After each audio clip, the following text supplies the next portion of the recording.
Hey everyone, Ken Ingalls here, back again with another Packers salary cap video for the Green Bay Packers. And today, the Packers did it. They did the thing. They signed their first free agent, and it's running back Chris Brooks. Probably not a lot of people had that on their bingo card as maybe the first breaking news out of this free agency cycle.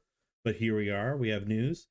But I'm going to dive in, kind of understand, kind of show you what we know, what we don't know, what this really means, and what my thoughts are for the running back room as a whole right now. So let's go ahead and dive in. Let's go over to my spreadsheet. So it was announced that there's a 2-year, $4.85 million deal. Now, we don't know the details of that. We don't know how much is signing bonus. We don't know if there's incentives in there and the actual deal is going to be smaller than that. We don't know if with incentives the deal is going to be larger than that. There's always this wait and see period, right? These are like the first reportings. These are the first dealings. It usually takes upwards of 3-4 days for the actual details to come through the channels. And I'll get my hands on it and understand kind of what is there. And we'll populate it and give an update as we go. But what I have shown here is the minimum salaries, right? So in order for a guy like Chris Brooks, he has 3 years of experience. So in 2026, 3 years is a $1.145 million base salary. It cannot legally go lower than that. And for 2027, that number will go up to 1.26. Those two alone gets us to 2.4. He's got another 2.4 to go. So about half of the contract is minimum salary. So the way I'm thinking about this, it's basically a double minimum, if that makes sense, right? Because about 2.4 is minimum. He's going to be getting 4.8 and some change, so roughly double. So once we know like what's roster bonus, workout, signing, I'll fill these in and the amounts will change, but just want to give an overall picture of kind of what this means and what that deal means. So is it a groundbreaking deal or shattering deal? No. No matter what, even if the rest of that is complete signing bonus, it's not so big that it would prevent the Packers from releasing him later on in training camp if there were, if he were to get beat out by, some other players that they might be bringing in, Marshawn Lloyd, who knows? We'll talk about that in a little bit. But I have a feeling he's going to be here, and I love this signing.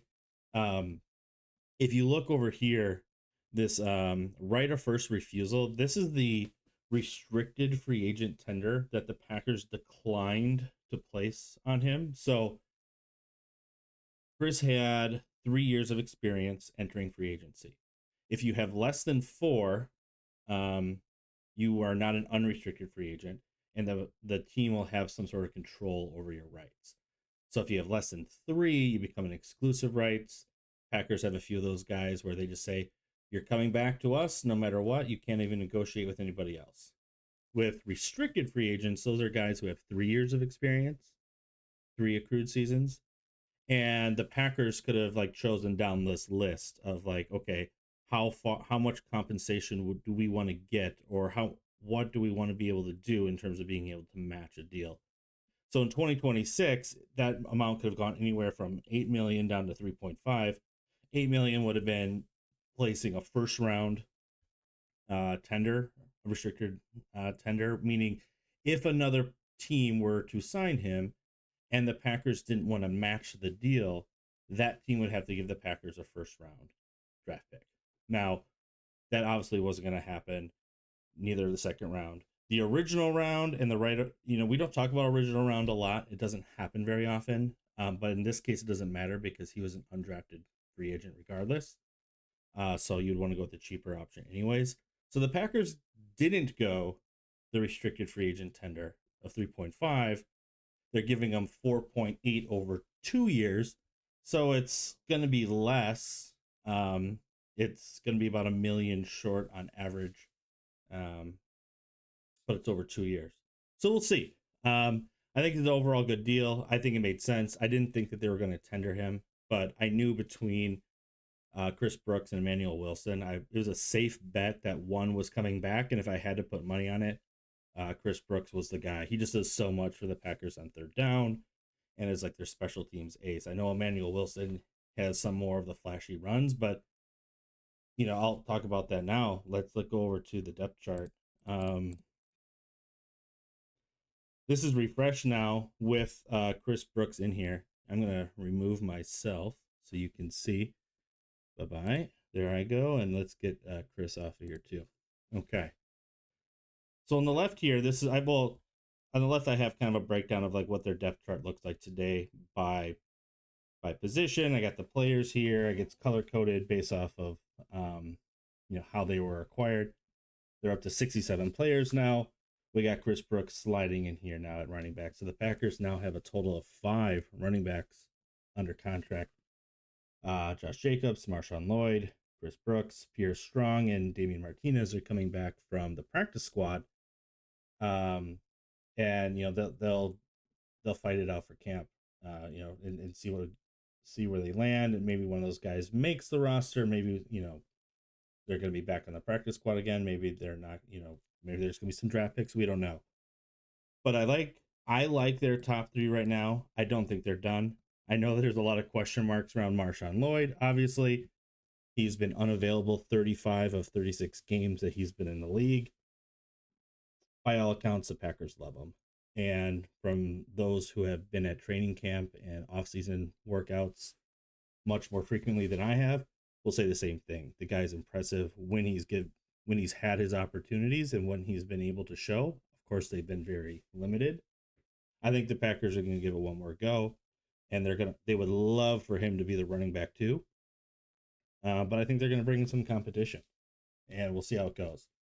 And I'd be shocked at this point, Chris Brooks not making the team. I think he's that, again, special teams ace, and he's their third down blocking back that you just love. These the type of guys who are just so unheralded that do a lot of the dirty work, and he's really, really good at it.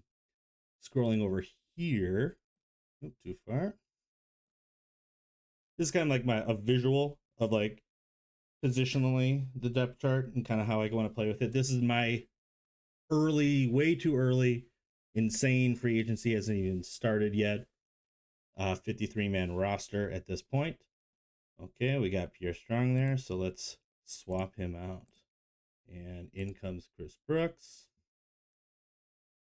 I got some formulas that are running in the background to bring in some things.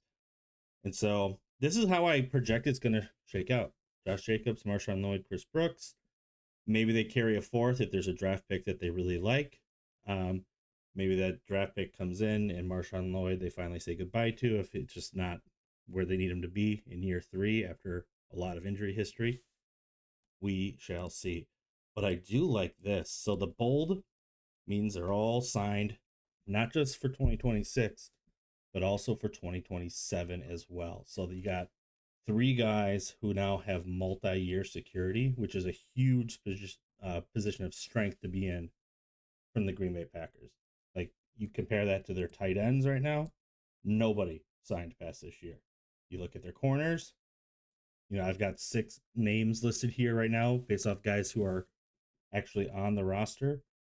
Only Nate Hobbs is bolded, meaning he's the only one that's signed into 2027 and beyond. And he might not even make the team this year. So, yeah, there are a lot of other concerns. Bringing back Chris Brooks, definitely makes things, a little bit easier in the draft for the Packers for maybe what they're looking to do. Also, like, I want to bring up the conversation about Josh Jacobs really quick. Wasn't planning on talking about this, but let's do it. Where do I have him here? Apologies. Okay, Josh Jacobs. He's making $11.5 million this year. And I'll come back. I'll say hello again. Here I am. He's making $11.5 million in 2026.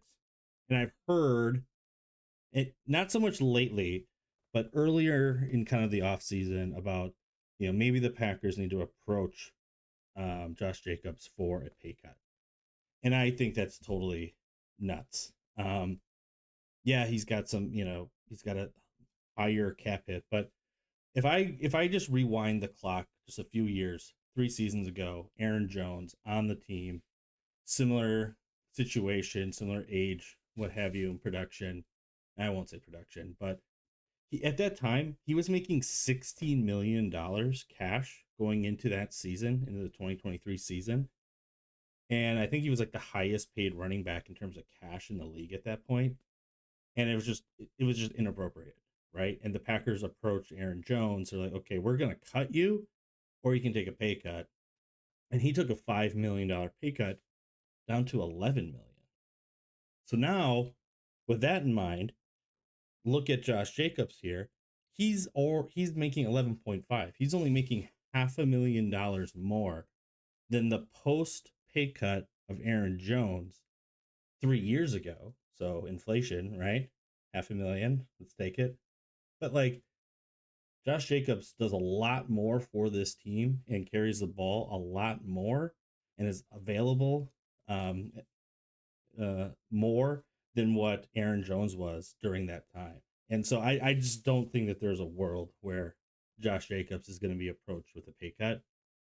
Um, I just I just kind of want to put that to bed. But while we're on the conversation of the running back room and everything like that, just thought it made sense to air those thoughts. Yeah, so right now too, circling back on Chris Brooks, that signing again, this is just the base salary in here.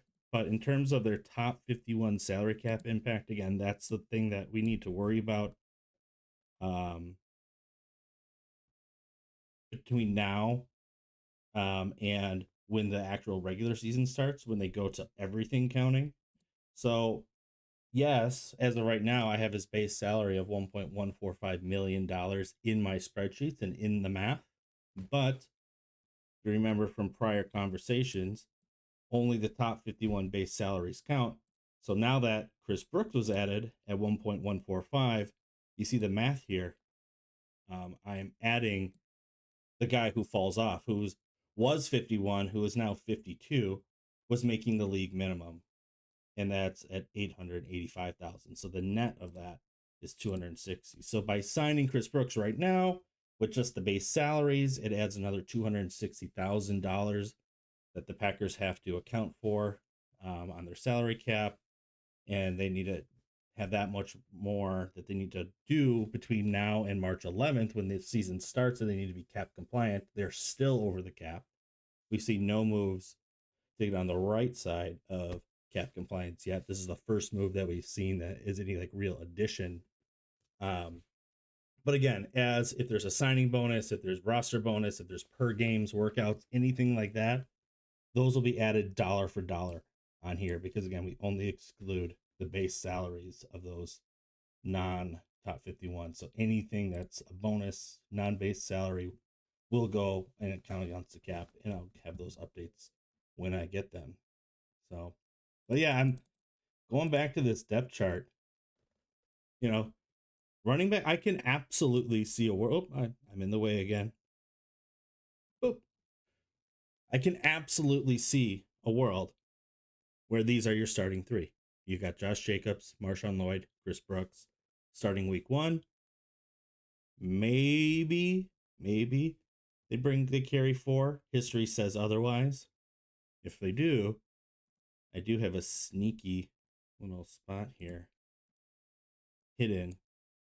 Can't see it, but the formulas are there in case I need to add running backs. It's already kind of in there. But right now, 3 is kind of my magic number, and that's what I'm expecting. And we'll see. But let me know what you guys think. Do you like the idea that Chris Brooks is back? Do you think it should have been Emmanuel Wilson and not Chris Brooks? Marshawn Lloyd, should he be around? Should the Packers even give him a chance? I think so. But what do you think? Let me know. And, let me know if you've been digging these videos. I've been doing them now for about a little over a week or so, and I've been having fun. But are you having fun? Let me know. But until then, I will talk to you guys next time. Thanks.